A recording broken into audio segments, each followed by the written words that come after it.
ಹೆತ್ತವರನ್ನ ಹೊತ್ತವರನ್ನ ಮರಿಬಾರ್ದು, ಗುರುಗಳನ್ನ ಮರಿಬಾರ್ದು. ಅದಕ್ಕಾಗಿ ಈ ಹಾಡನ್ನ ಹೇಳಿದ್ ನಾನು, ಈ ಲಾವಣಿ ಹಾಡನ್ನ ಯಾಕೆ ಹೇಳಿದ್ನಿ ಅಂತಂದ್ರೆ, ನಾವು ಎಲ್ಲೋ ದೂರದ ವಿಷಯ, ಜಗತ್ತಿನ ವಿಷಯ ಹೇಳಕ್ ಹೊಂಟಿವಿ ಅಂತಂದ್ರೆ ಹುಲಿ ಕಟ್ಟಿ ಮಂದಿಗೆ ಹೆಂಗ ಅರ್ಥ ಆಗೋದು? ನಮ್ಮ ವಿಷಯ, ನಮ್ಮ ನೆಲದ ವಿಷಯ, ನಮ್ಮ ಜನರ ವಿಷಯ, ನಮ್ಮ ಸಂಸ್ಕೃತಿ, ನಮ್ಮ ಆಚಾರ, ನಮ್ಮ ಜಾನಪದ, ನಮ್ಮ ನಿತ್ಯ ಬದುಕನ್ನ ನಾವು ಮೆಲ್ಕ್ ಹಾಕ್ಲಿಲ್ಲ ಅಂತಂದ್ರೆ ನಾವು ಏನು ಭಾಷಣ ಮಾಡಿದ್ರು ಯಾರಿಗೂ ನಾಟಂಗಿಲ್ಲ. ಮತ್ ಈಗಿನ ಪೀಳಿಗೆ ಹೆಂಗೈತಿ ಅಂತಂದ್ರೆ, ನನಗೊಬ್ರು ಹೇಳಿದ್ರು, ಜಯಾನಂದ ನೀ ಏನ ವಿದ್ಯಾರ್ಥಿಗಳ ಹುಡುಗರಿಗೆ ಹೇಳು, ನೀ ಅಪ್ಪ ಆಗ್ಯಾರ ಹೇಳು, ಅಣ್ಣ ಆಗ್ಯಾರ ಹೇಳು, ಹಿರಿಯ ಆಗ್ಯಾರ ಹೇಳು, ಏನೋ ಹೇಳು, ನೀ ಏನ್ ಹೇಳು ಯಾರು ಕೇಳೋದಿಲ್ಲ. ಆದ್ರೆ ನೀ ಏನ್ ಮಾಡ್ತಿಲ್ಲ ಅದನ್ನ ಮಾಡ್ತಾರ ಅಂದವ್ರು. ನಾವ್ ಹೇಳಿದ್ದನ್ನು ಹುಡುಗರು ಯಾರು ಕೇಳಂಗಿಲ್ರಿ, ಹುಡುಗರು ಅಷ್ಟೇ, ಆಜು ಬಾಜುದವರು ಯಾರು ಕೇಳಂಗಿಲ್ಲ. ಆದ್ರೆ ನಾವ್ ಏನ್ ಮಾಡ್ತಿಲ್ಲ ಅದನ್ನ ಮಾಡ್ತಾರ ಅವ್ರು. ಅದಕ್ಕೆ ನಾವು ಮಾಡೋಕ್ಕಿಂತ ಮೊದಲ ಯೋಚನೆ ಮಾಡಿ ಮಾಡ್ಬೇಕು. ಹಿಂದಿನ ಕಾಲದೊಳಗೆ ಹೇಳ್ತಿದ್ರು, ಮಕ್ಕಳು ಕೈವಾಯಿಗೆ ಬಂದ್ರು ಅಂತ ಹೇಳಿ, ಅಲ್ರಿ ಸರ್? ಮಕ್ಕಳು ಕೈವಾಯಿಗೆ ಬಂದ್ರು ಅಂತೇಳಿ ಹರಿದವ್ರು ಬಂದ ಕೂಡಲೇ ನನ್ನ ಮಕ್ಕಳು ಕೈವಾಯಿಗೆ ಬಂದ್ರು ಹಂಗಂದ್ರೆ ಏನಂತ ಬಹಳ ದಿವಸ ತಲೆ ಕೆಡಿಸ್ಕೊಂಡಿದ್ ನಾನು. ಆಮೇಲೆ ನಮ್ಮಪ್ಪ ಅದಕ್ಕೆ ಉತ್ತರ ಕೊಟ್ಟ, ಕೈವಾಯಿಗೆ ಬಂದ್ರ ಏನು ಅಂತೇಳಿ. ಏನು ಉತ್ತರ ಕೊಟ್ಟ ಅಂತಂದ್ರೆ, ತಮ್ಮ ನಾ ಏನ ಕೆಲಸ ಮಾಡಕ್ ಹತ್ತಿದ್ದೆ ಅಂತಂದ್ರೆ, ಜೋಳದ ಚೀಲ ಬುಟ್ಟಿ ಎತ್ತಿ ಹಿಂಗ್ ಇಡಾಕ್ ಹತ್ತಿದ್ದೆ ಅಂತಂದ್ರ ನೀವು ಓಡಿ ಬಂದು ನನ್ನ ಕೈಯಾಗಿಂದ ಕಸ್ಕೊಂಡ್ ನೀ ಅದನ್ನ ಎತ್ತಿ ಇಟ್ಟಿ ಅಂತಂದ್ರ ನನ್ನ ಮಗ ಕೈಗೆ ಬಂದಂತ ತಿಳ್ಕೊಬೇಕು ಅಂತ ಹೇಳಿದ್ ನಮ್ಮಪ್ಪ. ಬರಬರೋದಲ್ರಿ ಕಾಕ? ಕೈಗೆ ಬರೋದಂದ್ರೆ ಇದ ಮಾತು. ಇನ್ನ ತಮ್ಮ ಒಂದು ಪೆಂಡಿ ನಾವು ತಗೊಂಡ್ಬರೋದು ಹೊಲಕ್ ಹೋಗಿ ಅಂತ ಹಿಂಗ ಹೇಳೋ ಮಾತ ಬಾಯಾಗ ಇರೋ ತಡಕ್ಕಿಂತ ಅವನ ಆ ಕೆಲ್ಸಕ್ಕೆ ವಾದ ಅಂತಂದ್ರ ಬಾಯಿಗೆ ಬಂದಂತ ಅರ್ಥ. ಇದು ಕೈಗೆ ಬಂದ ಬಾಯಿಗೆ ಬಂದ ಅಂತ ನಮ್ಮ ಜವಾರಿ ಭಾಷೆ ಒಳಗ ಹೇಳ್ತಿದ್ರು ಹಿಂದಿ ನೀರ್ಯಾರು. ನಮ್ಮಪ್ಪ ನಮ್ಮ ಅಜ್ಜನು ಹಿಂಗ ಹೇಳ್ತಿದ್ರು. ಆದ್ರೆ ಈ ಮಾತು ಈಗ ಅನ್ವಯಿಸಂಗಿಲ್ರಿ. ಅನ್ವಯಿಸ್ತೈತಿ. ಹೆಂಗ ಅನ್ವಯಿಸ್ತೈತಿ ಅಂತಂದ್ರೆ, ಏ ಚಂದಂಗಿ ಸಾಲಿ ಕಲಿರು ಅಂತ ಹಿಂಗ ಹೇಳು ಅಂತ ಇಟ್ಕೊಡ್ರಿ, ಅವ್ರು ಎದುರಿಗೆ ಹೇಳ್ಬಿಡ್ತಾರ, ನೀ ಎಟ್ ಕಲ್ತಿ ಗೊತ್ತೈತೇಳತ್ತಾರ. ನಾವ್ ತಿಳ್ಕೊಂಡ್ಬಿಡ್ಬೇಕು, ನಮ್ಮ ಮಕ್ಕಳು ಬಾಯಿಗೆ ಬಂದ್ರು ಅಂತ ಹೇಳಿ. ಇನ್ನು ಸಿಟ್ಟಿಗೆ ತಗದ್ ಕೊಡಕ್ ಹಾಗ ಅಂತ ಇಟ್ಕೊಳಿ, ಅವ್ರ ಕೈ ಎತ್ತಿ ಬಿಡ್ತಾರ, ತಿಳ್ಕೊಂಡ್ಬಿಡ್ಬೇಕು ನಾವು. ಏನಂತ್ರಿ? ಕೈಗೆ ಬಂದ್ರು ಬಾಯಿಗೆ ಬಂದ್ರು. ಈ ಜವಾರಿ ಜಾನಪದ ಇಂಥ ಸಂಸ್ಕೃತಿ ಕಾರ್ಯಕ್ರಮ ಯಾಕೆ ಭಾವ ಸಂಗಮದವ್ರನ್ನ ಪ್ರತಿ ವರ್ಷ ಕರಿತಾರ? ಆಗಲೇ ಚುರುಮರಿ ತಿನ್ನುವಾಗ ಅಪ್ಪ ಅವ್ರು ಹೇಳಕೈತ್ರು, ಮಂತನವ್ರ ನಮ್ಮ ಕಾರ್ಯಕ್ರಮಕ್ಕೆ 24 ವರ್ಷ ಆತ್ ನೋಡ್ರಿ ಅಂತಂದ್ರು. ನಮಗ ಗೊತ್ತಿಲ್ಲ 24 ವರ್ಷ. ಪ್ರತಿ ವರ್ಷವೂ ಕೂಡ ನಮ್ಮ ಭಾವ ಸಂಗಮ ಕನ್ನಡದವ್ರನ್ನ ಈ ಕಾರ್ಯಕ್ರಮಕ್ಕೆ ಕರೆಸ್ತಾರ ಅನ್ನೋದು ನಮಗ ಗೊತ್ತಿರ್ಲಿಲ್ಲ. ಬೆಳ್ಳಿ ಮಹೋತ್ಸವ ಮುಂದಿನ ನಿರ್ಮಾಣದೊಳಗೆ ಈ ಶ್ರೀಮಠದಿಂದ ಇಂಥ ಬೆಳ್ಳಿ ಮಹೋತ್ಸವದ ಸಂದರ್ಭದೊಳಗ ಭಾವ ಸಂಗಮದವ್ರನ್ನ ಕರೆಸಿ ಯಾಕೆ ಕಾರ್ಯಕ್ರಮ ಕೊಡಿಸ್ತಾರ ಅಂತ ಕೇಳಿದ್ರೆ, ನಮ್ಮ ಹಳ್ಳಿ ಜನರಿಗೆ ಒಂದಿಷ್ಟು ಜಾನಪದದ ಸಂಸ್ಕೃತಿ, ಒಂದಿಷ್ಟು ನಮ್ಮ ಭಾರತೀಯ ಸಂಸ್ಕೃತಿ, ಒಂದಿಷ್ಟು ನಮ್ಮ ಕಷ್ಟ ನಷ್ಟ ಅನ್ನೋದನ್ನ ತಿಳಿಸ್ಕೊಟ್ರೆ ಮುಂದಿನ ಮಕ್ಕಳಿಗೆ. ಈಗ ದೊಡ್ಡವರಿಗೆ ನಾವೇನು ಹೇಳ್ಬೇಕಾದ ಅಗತ್ಯ ಇಲ್ಲ, ಎಲ್ಲ ಗೊತ್ತಿದ್ದ ವಿಷಯನ ಐತೆ. ಆದ್ರೆ ನಾವೇನು ಮಕ್ಕಳಿಗೆ ತಿಳಿಸ್ಬೇಕಾಗೈತೆ ಅಂತ ಕೇಳಿದ್ರೆ, ಒಳ್ಳೆ ಸಂಸ್ಕೃತಿ, ಒಳ್ಳೆ ಸಂಸ್ಕಾರ. ಈ ಸಂಸ್ಕೃತಿ ಸಂಸ್ಕಾರವನ್ನ ಎತ್ತಿ ಹಿಡಿಯೋದಕ್ಕಾಗಿ ನಮ್ಮ ಭಾವ ಸಂಗಮ ಸ್ಥಾಪನೆ ಆದದ್ದು. ನಮ್ಮ ಭಾವ ಸಂಗಮದೊಳಗೆ ಅನೇಕ ಜನ ಕಲಾವಿದರು, ಒಳ್ಳೊಳ್ಳೆ ಮಾತುಗಾರರು, ಒಳ್ಳೊಳ್ಳೆ ನಾಟಕ ಆಡುವಂತವ್ರು, ಎಲ್ಲಾ ಕಲಾವಿದರನ್ನ ಕರ್ಕೊಂಡು ಊರೂರು ಹೋಗಿ ನಾವು ಭಾವ ಸಂಗಮದ ಕಾರ್ಯಕ್ರಮ ಕೊಡ್ತಾ ಬಂದಿದ್ದೀವಿ. ಜಾನಪದ ಜಾನಪದ ಅಂತ ಎಲ್ಲರೂ ಹೇಳ್ತಾರ. ನಾನು ಒಂದ್ಸಾರಿ ವಿಚಾರ ಮಾಡಿದೆ, ಜಾನಪದ ಅಂದ್ರೆ ಏನು ಅಂತ ಹೇಳಿ. ಬಾಳ ಪುಸ್ತಕ ತೆಗೆದು ಒಂದು 10-20 ಪುಸ್ತಕ ಮುಂದೆ ಇಟ್ಕೊಂಡು ನೋಡಾಕತ್ತಿದ್ರು ವಿದ್ಯಾಕರ. ನಮ್ಮ ಅಜ್ಜ ಬಂದ, ತಮ್ಮ ಇಷ್ಟೆಲ್ಲ ಪುಸ್ತಕ ಮುಂದೆ ಇಟ್ಕೊಂಡಿ ಅಂತಂದ್ರು. ಏನಿಲ್ಲ ಅಜ್ಜ, ನನಗೆ ಜಾನಪದದ ಬಗ್ಗೆ ಒಂದು ಸ್ವಲ್ಪ ಅಭ್ಯಾಸ ಬೇಕಾಗೈತಿ, ಅದಕ್ಕೆ ಇಷ್ಟೆಲ್ಲ ಪುಸ್ತಕ ತಿರುಗಾಡಕತ್ತಿದ್ರು ಅಂತ. ಅಟ್ಯಾಕ್ ತಲೆ ಕೆಡಿಸ್ಕೊತೀನಿ ಅಂದವ ನಮ್ಮ ಅಜ್ಜ. ಇಷ್ಟೆಲ್ಲ ಪುಸ್ತಕ ನೀ ಯಾಕೆ ತಲೆ ಕೆಡಿಸ್ಕೊತಿ? ಜಾನಪದ ಅಂದ್ರೆ ಏನಂತ ನಾ ಹೇಳ್ತೀನಿ ಕೇಳ ಅಂತ ಅಂದು. ಹೇಳಜ್ಜ ಅಂತಂದೆ. ಜಾನಪದ ಅಂದ್ರೆ ತಮ್ಮ 3 ಮಾತದವು. ಈ 3 ಮಾತು ನೆನಪಿಟ್ಟಂದ್ರ ಇಡೀ ಜಾನಪದನ ನನಗೆ ಗೊತ್ತಾಗ್ಬಿಡ್ತೈತಿ. ನೀ ಎಲ್ಲಿ ಹೋಗಿ ಭಾಷಣ ಮಾಡ್ತೀವಿ ಮಾಡಂತಂದು. ಏನಜ್ಜ ಆ 3 ಮಾತು ಅಂತಂದೆ. ನೆನಪಿಟ್ಕೋ, ಆ 3 ಮಾತು ಯಾವ ಅಂತ ಕೇಳಿದ್ರೆ ಜಾನಪದ. ಆ ಜಾನಪದದೊಳಗ ಮೊದಲನೇದ್ದು ತೊಟ್ಲಾ ಕಟ್, ಎರಡನೇದ್ದು ಬಾಸಿಂಗ್ ಕಟ್, ಮೂರನೇದ್ದು ಚಟ್ಟ ಕಟ್.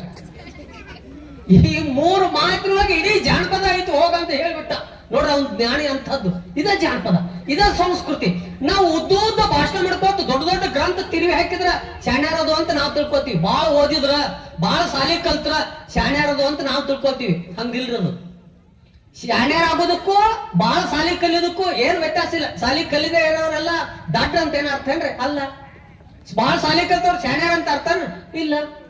ಒಬ್ಬ ಹುಡುಗಿದ್ದ, ಒಬ್ಬ ಊರ್ ಗೌಡಗ ಬೇರೆ ಊರ ಒಬ್ಬ ಬಂದ, ಗೌಡ್ರ ನಿಮಗೊಂದು ಪ್ರಶ್ನೆ ಮಾಡ್ತನು, ಆ ಪ್ರಶ್ನೆಗೆ ನೀವು ಉತ್ತರ ಕೊಡ್ಬೇಕು.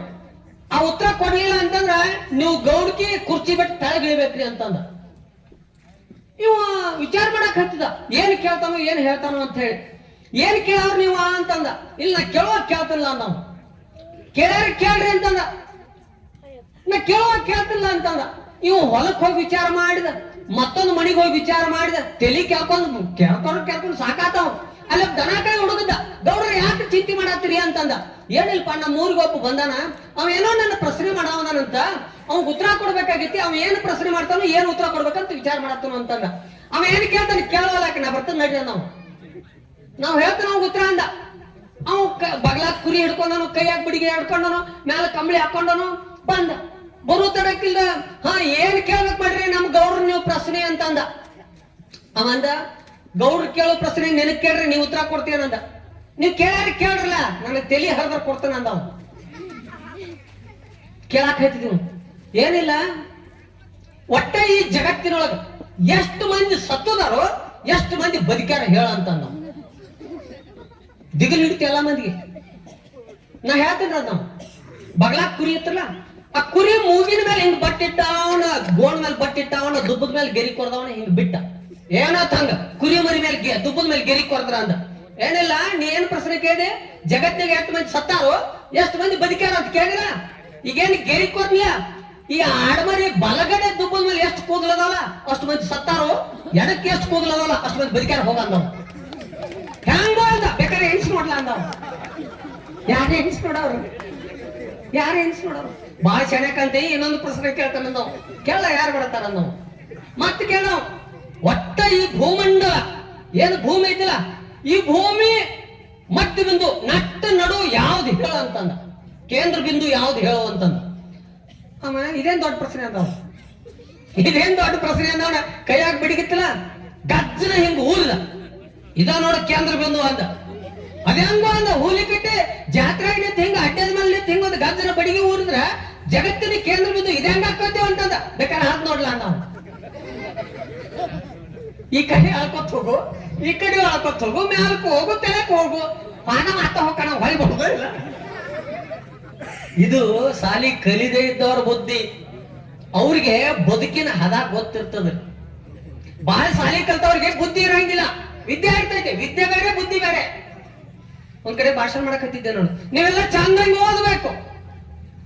ಒಬ್ಬಳು ಗೆದ್ದಿತ್ತ, ಚಂದಂಗ್ ಓದಿ ಏನ್ ಮಾಡಿದ್ರೆ ನಾವು ಅಲ್ಲಿ ಚಲೋ ಹಿಂಗ ಓದಿದೆ ಅಂದ್ರೆ ಮಗಳ ಚಲೋ ಮಾರ್ಕಸ್ ಸಿಗ್ತಾವು ಅಂತಂದೆ. ಆ ಚಲೋ ಮಾರ್ಕಸ್ ತಗೊಂಡ್ ಏನ್ ಮಾಡಿದ್ರೆ ನಾವು, ನನ್ಗೂ ತಲಿ ಗರಂ ಆಗಕೈತು. ಚಲೋ ಮಾರ್ಕಸ್ ಸಿಕ್ಕೋ ನನ್ನ ಮಗನ ಚಲೋ ನೌಕರಿ ಸಿಗ್ತೈತೆ ಅಂತಂದೆ. ಆ ಚಲೋ ನೌಕರಿ ತಗೊಂಡ್ ಏನ್ ಮಾಡಿದ್ರೆ ಅನ್ನವ ಅಲ್ಲೋ, ಚಲೋ ನೌಕರಿ ಸಿಕ್ತಂದ್ರ ಮಗನ ಕೈ ತುಂಬಾ ಪಗಾರ ಬರ್ತೈತೆ, ರೊಕ್ಕ ರೊಕ್ಕ ಅಂತಂದೆ. ಆ ರೊಕ್ಕ ತಗೊಂಡ್ ಏನ್ ಮಾಡಿದ್ರ ನಾವು, ಆ ರೊಕ್ಕ ತಗೊಂಡ್ ಏನ್ ಮಾಡಿದ್ರ ನಾವ. ಅಲ್ಲಿ ಚಲೋ ಹಿಂಗ ಓದಿದೆ ಅಂತಂದ್ರೆ ಚಲೋ ಮಾರ್ಕ ಸಿಗ್ತಾವ, ಚಲೋ ಮಾರ್ಕ ಸಿಕ್ತಂದ್ರೆ ಚಲೋ ನೌಕರಿ ಸಿಗ್ತೈತೆ, ಚಲೋ ನೌಕರಿ ಸಿಕ್ತಂದ್ರೆ ಕೈ ತುಂಬಾ ರೊಕ್ಕ ಬರ್ತೈತಿ. ತಲೆ ಗರಂ ಆಗಿತ್ತು. ಮಗನ ಇಷ್ಟೆಲ್ಲ ಮಾಡಿದಂದ್ರೆ ಮನ್ಯಾಗ ಊಟ ಮಾಡಿ ಆರಾಮ್ ಮಲ್ಕೋಬಹುದು ಅಂತಂದೆ. ಮತ್ ನಾ ಈಗ ದಿನ ಆಧಾರ ಮಾಡ್ತೀನಿ. ಆದ್ರ ಕಷ್ಟ ಪಡೋದೈತಲ್ಲ ಅದು ಬಹಳ ಮುಖ್ಯ. ಮಕ್ಕಳಿಗೆ ತಿಳುವಳಿಕೆ ಅನ್ನೋದು ಬಹಳ ಮುಖ್ಯ. ವಿದ್ಯೆ ಕಡಿಮೆ ಇದ್ದರೂ ನಡೀತದೆ, ಅಕ್ಷರ ಜ್ಞಾನ ಕಡಿಮೆ ಇದ್ದರೂ ನಡೀತದೆ.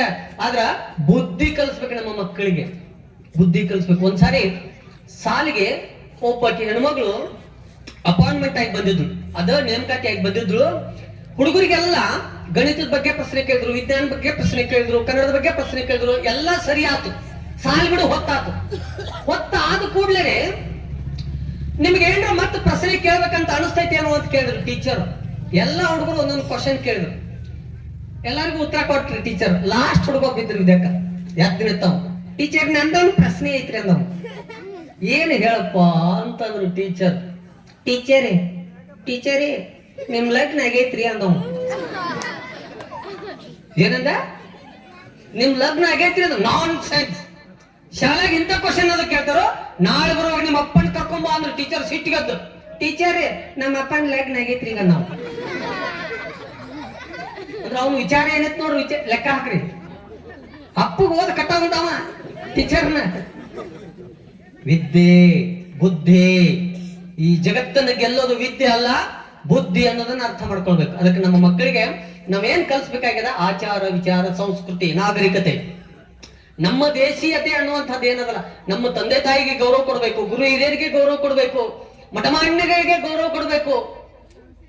ನಮ್ಮ ಮಕ್ಕಳಿಗೆ ಅಂಕಗಳ ಬಗ್ಗೆ ಅಂದ್ರೆ ಮಾರ್ಕಸ್ ಜಾಸ್ತಿ ತಗೊಳ್ಳೋದ್ರ ಬಗ್ಗೆ ನಾವು ಹುಚ್ಚಿಡಿಸಿ ಈ ಜಗತ್ತನ್ನ ಹುಚ್ಚರ ಸಂತಿ ಮಾಡಕ್ ಹೊಂಟಿದೀವಿ. ಅದಕ್ಕ ನಾವು ಈ ಸಂದರ್ಭದೊಳಗೆ ಏನು ಸಂಕಲ್ಪ ಮಾಡ್ಬೇಕು ಅಂತ ಕೇಳಿದ್ರೆ, ಎಲ್ಲೋ ಒಂದ್ ಕಡೆ ಭಾಷಣ ಮಾಡುವಾಗ ವೀರ ಸಂಗೊಳ್ಳಿ ರಾಯಣ್ಣ ಸರ್ ಆಗ್ಲೇ ಹೇಳಿದ್ರಲ್ಲ, ವಿವೇಕಾನಂದ, ನೇತಾಜಿ ಅವರು, ಮಹಾತ್ಮ ಗಾಂಧೀಜಿ ಅವರು, ಇಂಥವ್ರೆಲ್ಲರ ಬಗ್ಗೆ ಹೇಳಿದ್ರು. ಒಂದ್ ಕಡೆಗೆ ಯಾರೋ ಒಬ್ರು ಪ್ರಶ್ನೆ ಕೇಳಿದ್ರಂತ, ವೀರ ಸಂಗೊಳ್ಳಿ ರಾಯಣ್ಣ ಯಾರು ಅಂತ ಕ್ವಶನ್ ಮಾಡಿದ್ರಂತ. ಒಬ್ಬಳಿಗೆ ಎದ್ದು ಅಂತ ಹೇಳಂತ, ವೀರ ಸಂಗೊಳ್ಳಿ ರಾಯಣ್ಣ ಯಾರಂತ ನನಗೆ ಗೊತ್ತೈತ್ರಿ ಅಂದತ್. ಹೇಳಪ್ಪ ಅಂತಂದ್ರು, ದರ್ಶನ್ ರೀ ಅಂದತ್ತು. ನಗುದಲ್ಲಿದ್ದು ದುರ್ದೈವ. ನಮ್ಮ ಕನ್ನಡ ನೆಲದ ಸ್ವತಂತ್ರದ ಕಿಡಿಯನ್ನ ಹಚ್ಚಿರ್ತಕ್ಕಂತ ವೀರ ಸಂಗೊಳ್ಳಿ ರಾಯಣ್ಣ ಯಾರು ಅಂತ ಕೇಳಿದ್ರೆ ದರ್ಶನ್ ಹೆಸರು ಹೇಳ್ತೇವೆ ನಾವು. ನಮ್ಮ ಮಕ್ಕಳಿಗೆ ನಿನ್ನ ಫೇವರೇಟ್ ಹೀರೋ ಯಾರು ಅಂತ ಕೇಳಿದ್ರೆ ದರ್ಶನ, ಸುದೀಪ, ಪುನೀತ ಇಂಥವ್ರ ಹೆಸರು ಹೇಳ್ತೀವಿ. ನಿಮ್ಮ ಫೇವರೇಟ್ ಹೀರೋ ಯಾರು ಅಂತ ಕೇಳಿದ್ರೆ ನಮ್ಮ ಅಪ್ಪ ಅಂತ ಹೆಮ್ಮೆಯಿಂದ ಹೇಳ್ಬೇಕು ಬಂಧುಗಳೇ ನೀವೆಲ್ಲ. ನನ್ನ ಫೇವರೇಟ್ ಹೀರೋಯಿನ್ ಯಾರು ಅಂತ ಕೇಳಿದ್ರೆ ಐಶ್ವರ್ಯ ರೈ, ರಮ್ಯಾ, ಆಕಿ ಈಕಿ ಅಂತವ್ರ ಹೆಸರು ಹೇಳ್ಬಾರ್ದು. ನನ್ನ ತಾಯಿಯೇ ನನ್ನ ಜೀವನದ ಹೀರೋಯಿನ್ ಅಂತ ಹೇಳ್ಬೇಕು. ನಿಮಗೆ ನಾವು ಇವತ್ತು ಇಂಥ ವಿದ್ಯೆಯನ್ನು ಕೊಡಬೇಕಾದಂತ ಅನಿವಾರ್ಯತೆ ಇದೆ. ನಮ್ಮ ಮಕ್ಕಳು ವಾರಿಸ್ತಾರೆ ಯಾರು? ನಾವೆಲ್ಲ ದೊಡ್ಡ ದೊಡ್ಡ ಭಾಷಣ ಬಿಡೋದು, ಚಪ್ಪಾಳಿ ಇಟ್ಟಿಸ್ಕೊಂಡು ಚಲೋ ಮಾಲಿ ಶಾಲ ಹಾಕಿಸ್ಕೊಂಡು ಬಂದಷ್ಟು ಕಾಣಿಕೆ ತಗೊಂಡು ನಾವ್ ಎದ್ದು ಹೋಗ್ಬಿಡೋರು ಅಲ್ಲ ಭಾವ ಸಂಗಮದವರು. ನಾವು ಅದಕ್ಕಾಗಿ ಕಾರ್ಯಕ್ರಮ ಮಾಡ್ತಾ ಇಲ್ಲ. ಎಲ್ಲಿ ಹೋದಲ್ಲಿಯೂ ನಾವು ದುಡ್ಡು ಕೇಳೋದಿಲ್ಲ. ನಮ್ಮ ಭಾವ ಸಂಗಮ ಹುಟ್ಟಿದ್ದೇ ಇಂಥ ಸತ್ಕ್ರಿಯೆ ಮಾಡೋದಕ್ಕಾಗಿ, ಮಠಮಾನ್ಯಗಳ ಜೊತೆಗೆ ಸಂಬಂಧವನ್ನ, ಸಮೀಪವನ್ನ, ಲಕ್ಷಾಂತರ ರೂಪಾಯಿ ಡೊನೇಷನ್ ಕೊಡುವಂತ ಪುಣ್ಯಾತ್ಮರು ಮಾಂತೇಶ್ ಗಂಗಪ್ಪಣ್ಣ ತಾಂಶಿ ಅವರು. ಅಂಥವರ ಶ್ರೀರಕ್ಷೆಯೊಳಗ ನಮ್ಮ ಭಾವ ಸಂಗಮ ಇವತ್ತಿಗೂ ಜೀವಂತ ಐತಿ. ನಾವು ಪ್ರತಿ ಹಳ್ಳಿಗೆ ಹೋಗಿ ನಾಗರಿಕತೆಯನ್ನು ಕಲಿಸ್ತಾ ಇದ್ದೀವಿ, ಮಕ್ಕಳಿಗೆ ಒಳ್ಳೆ ಸಂಸ್ಕೃತಿಯನ್ನ ಕಲಿಸ್ತಾ ಇದ್ದೀವಿ. ಇವತ್ತು ವಿವೇಕಾನಂದರ ಜಯಂತಿ. ಎಲ್ಲಾ ದೇಶದ ಎಲ್ಲಾ ದೇಶದ ಧರ್ಮ ಗ್ರಂಥಗಳನ್ನ ಒಟ್ಟು ಕೂಡಿಸಿ ದೊಡ್ಡ ಪೆಂಡೆನ ಇಟ್ಟಿದ್ರಂತ. ನಮ್ದು ಸಾಡು ಒಂದು ಭಗವದ್ಗೀತೆ ಅದ್ರ ಎಲ್ಲಾರು ಬಡ್ಯಾಗಿ ಇಟ್ಟಿದ್ರಂತ. ಎಲ್ಲರೂ ಮಾತಾಡಕತ್ತಿದ್ರಂತ. ಏನಂತ? ನಂದು ಮೇಲೈತಿ, ನಿಂದು ಮೇಲೈತಿ, ನಂದು ಮೇಲೈತಿ, ನಿಂದು ಮೇಲೈತಿ, ಎಲ್ಲರೂ ಮಾತಾಡಕತ್ತಿದ್ರಂತ. ಕಡೆಗೆ ವಿವೇಕಾನಂದರು ಬಂದ್ರಂತ ಸ್ಟೇಜ್ ಮೇಲೆ. ಬಂದಾದ್ಮೇಲೆ ನೀವೆಲ್ಲ ಮಾತಾಡ್ತಾ ಇದ್ರಿ, ನಮ್ಮ ದೇಶದ ಮಹಾಗ್ರಂಥ ದೊಡ್ಡದಿದೆ, ಮ್ಯಾಲಿದೆ, ಮ್ಯಾಲಿದೆ, ಮ್ಯಾಲಿದೆ ಅಂತ ಮಾತಾಡ್ತಾ ಇದ್ರು. ನಿಮ್ಮ ಎಲ್ಲಾ ದೇಶದ, ಪ್ರಪಂಚದ ಎಲ್ಲಾ ದೇಶದ ಧರ್ಮ ಗ್ರಂಥಗಳು ಮ್ಯಾಲಿದಾವ ಅಂತಂದ್ರೆ ಅಷ್ಟೆಲ್ಲಾ ಧರ್ಮ ಗ್ರಂಥಗಳನ್ನ ಹೊತ್ತು ನಿಂತದ್ದು ನಮ್ಮ ಭಾರತದ ಭಗವದ್ಗೀತೆ ಅಂತೂ ಸ್ವಾಮಿ ವಿವೇಕಾನಂದರು ಹೇಳಿದ್ರು. ಹೌದು, ಅದು ಸತ್ಯವಾದ ಮಾತು. ಎಲ್ಲಿ ಧರ್ಮ ಇದೆ ಅಂತ ಪ್ರಪಂಚದೊಳಗೆ ಹುಡುಕಾಡ್ಲಿಕ್ಕೆ ಹೋದ್ರೆ ಒಂದು ದೊಡ್ಡ ಬಿಲ್ಡಿಂಗ್ ಕಟ್ತೀವಿ, ಅಲ್ಲಿ ಹಾಲ್ ಇರ್ತದೆ, ಕಿಚನ್ ರೂಮ್ ಇರ್ತದೆ, ಬೆಡ್ರೂಮ್ ಇರ್ತದೆ, ಮತ್ತೊಂದು ಮಗದೊಂದು ಎಲ್ಲಾ ರೂಮ್ಗಳು ಇರ್ತಾವ. ಅದೇ ರೀತಿ ದೇವರ ಕೋಲೆ ಅಂತ ಇರ್ತದೆ. ಅಂಥ ದೇವರ ಕೋಲೆ ಪ್ರಪಂಚದೊಳಗ ಯಾವ್ದಾದ್ರೂ ಇದ್ರೆ ಪ್ರಪಂಚದ ಎಲ್ಲಾ ದೇಶಗಳನ್ನ ಸುತ್ತಾಡಿ ಒಂದು ದೇವರ ಇರುವಂತಹ ನೆಲ ಯಾವುದು ಅಂತ ಹುಡುಕಾಡಿ ಬಂದ್ರೆ ಅದು ಭಾರತ ಭೂಮಿ, ಭಾರತ ದೇಶ, ಭಾರತ ದೇಶ. ಅಂತಹ ಪುಣ್ಯ ನೆಲದಲ್ಲಿ ನಾವು ನೀವೆಲ್ಲ ಇದೀವಿ ಬಂಧುಗಳೇ. ಒಳ್ಳೆ ನಾಗರಿಕರಾಗಿ ಒಳ್ಳೆ ಶುದ್ಧ ಪರಿಸರವನ್ನ ನಮ್ಮ ಮುಂದಿನ ಜನಾಂಗಕ್ಕೆ ಬಿಟ್ಟು ಹೋಗುವಂತ ಜವಾಬ್ದಾರಿ ನಮ್ಮ ಮೇಲಿದೆ. ಒಳ್ಳೆ ವಾತಾವರಣ ಬಿಟ್ಟು ಕೊಟ್ಟು ಹೋಗುವಂತ ಜವಾಬ್ದಾರಿ ನಮ್ಮ ಮೇಲಿದೆ. ಬಸವಣ್ಣನೂ ಹೇಳಿದ್ದು ಅದೇ, ಬುದ್ಧ ಹೇಳಿದ್ದು ಅದೇ, ಅಂಬೇಡ್ಕರ್ ಅವರು ಹೇಳಿದ್ದು ಅದೇ, ವಾಲ್ಮೀಕಿ ಹೇಳಿದ್ದು ಅದೇ, ಕನಕದಾಸರು ಹೇಳಿದ್ದು ಅದೇ, ಎಲ್ಲಾ ದಾರ್ಶನಿಕರು ಹೇಳಿದ್ದು ಒಂದೇ ಒಂದು, ಮಾನವರಾಗಿ ಪರಸ್ಪರ ಹೊಂದಾಣಿಕೆಯಿಂದ ಜೀವನ ಮಾಡ್ರಿ ಅಂತ. ಆದ್ರೆ ಇವತ್ತೇನಾಗತೈತೆ? ಅಂಬೇಡ್ಕರ್ ಜಯಂತಿ ದಲಿತರು ಮಾಡೋದು, ಕನಕದಾಸ್ ಜಯಂತಿ ಕುರುಭ್ರಷ್ಟ ಮಾಡೋದು, ಇದೇ ವಾತಾವರಣ ನಿರ್ಮಾಣ ಆಗಿ ಮುಂದೊಂದು ದಿನ ನಮ್ಮ ಮಕ್ಕಳಿಗೆ ವಿಷಕಾರಿಯಾಗಿರುವಂತಹ ಒಂದು ವಾತಾವರಣವನ್ನ ಬಿಟ್ಟು ಹೋಗ್ಬೇಕಾಗ್ತದೆ. ಅವರು ಸರ್ವನಾಶ ಆಗ್ತಾರೆ. ಅಂತಹ ಕಾಲಮಾನ ದೂರ ಇಲ್ಲ. ಅದಕ್ಕೆ ನಾವೆಲ್ಲ ಜಾಗೃತರಾಗಿ ಇಂತಹ ಒಂದು ವೇದಿಕೆ ಮೇಲೆ ನಮ್ಮ ಬದುಕಿನ ಬಗ್ಗೆ, ನಮ್ಮ ಭಾರತೀಯ ಜನಾಂಗದ ಬಗ್ಗೆ, ನಮ್ಮ ಭಾರತದ ವಾತಾವರಣ ಬಗ್ಗೆ, ಸಾಂಸ್ಕೃತಿಕ, ಸಾಹಿತ್ಯಿಕ, ಶೈಕ್ಷಣಿಕ ವಾತಾವರಣದ ಬಗ್ಗೆ ಚಿಂತನೆಗಳಾಗುವಂತಹ ಕಾರ್ಯಕ್ರಮಗಳು ನಡಿಬೇಕು. ಇಲ್ಲಿ ಈ ಕಾರ್ಯಕ್ರಮ ನಿರಂತರವಾಗಿ ನಡೀತಾನೆ ಇರ್ತದೆ. ಅಂತಹ ಒಂದು ಪವಿತ್ರವಾಗಿರುವಂತಹ ಧರ್ಮ ಸಭೆಯಲ್ಲಿ ನಾವೆಲ್ಲ ಪಾಲ್ಗೊಂಡಿದೀವಿ. ಒಳ್ಳೆ ಸಂಗೀತ ಕಲಾವಿದರು ಬಂದಿದ್ದಾರೆ, ಒಳ್ಳೊಳ್ಳೆ ಪೂಜ್ಯರು ಬಂದಿದ್ದಾರೆ, ನಿಮ್ಮೆಲ್ಲರಿಗೆ ಹಿತೋಪದೇಶ ಮಾಡ್ತಾರೆ.